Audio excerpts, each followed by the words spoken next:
Right now it's 6 p.m. By this time of the day, I usually got all of my tasks done, and I just go for a walk or maybe go to the roof for a bit, to take my mind off of everything that's been going on recently. So, right now I'm going to the roof, and I'll take you guys with me. Bro, look at Now, this guy's in Deir al-Balah. Okay, I'm just going to stop it right there because I want you to look closely at these. They look like almost like hard-sided tents. They're not. They're soft-sided tents. But this is a safe zone designated by Israel, or it was designated at some point by Israel as a safe zone. It may not be right now. And they've got their tents set up. They've got solar panels. They've got water tanks down here, those black tanks down in the foreground. And there's a bunch of guys playing volleyball. They have a volleyball net set up and they're kicking the volleyball around. So, okay, that's interesting. This is Deir al-Balah. these guys just chilling and playing volleyball. I've always wondered why this area is called Deir al-Balah. Now, Deir al-Balah means the house of dates, or like the land of dates. And dates grow on palm trees. And look at this.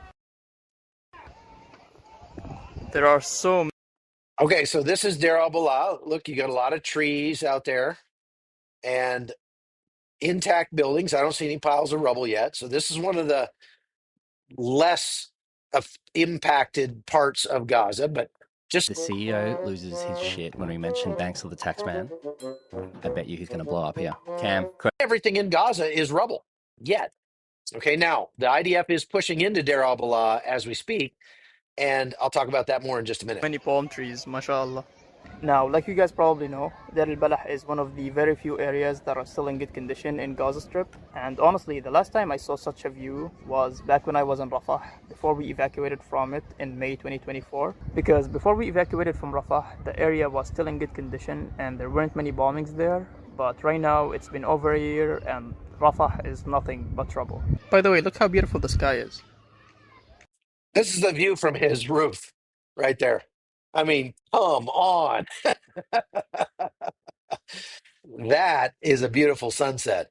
That's one thing I always say about sunsets. Sunsets are God's gift to humanity. Uh, and the great thing about the gifts that God gives is that they know no class or creed or color or religion or uh, social standing or wealth or anything like that.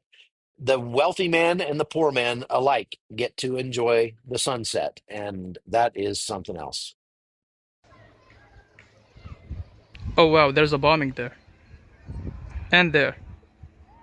So there is some fighting going on. Okay, so now I wanted to show you.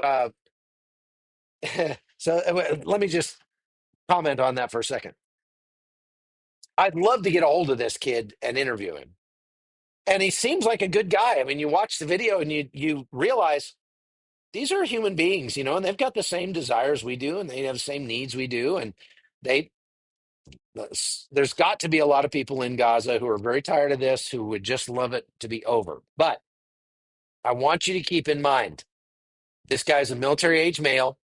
He's fit and healthy, and if everybody's starving in Gaza, well, he probably would not be quite as fit and healthy. He actually, in this video, shows the workout that he does, lifting weights during the day.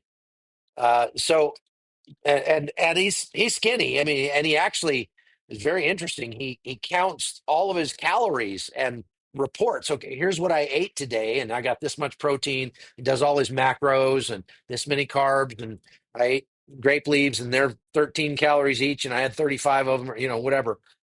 And so it's a fascinating look into what life is like in Gaza. But is that what you thought life would be like in Gaza? If you had to, what you had in your head based on the media exposure, would you have thought there would be guys playing volleyball down the street and a beautiful sunset from the patio up on the roof? I didn't. I mean, that's pretty fascinating. And this guy is online putting videos on YouTube and training people, doing fitness training with him. Maybe I should call him and get some workout tips or something. Now, I told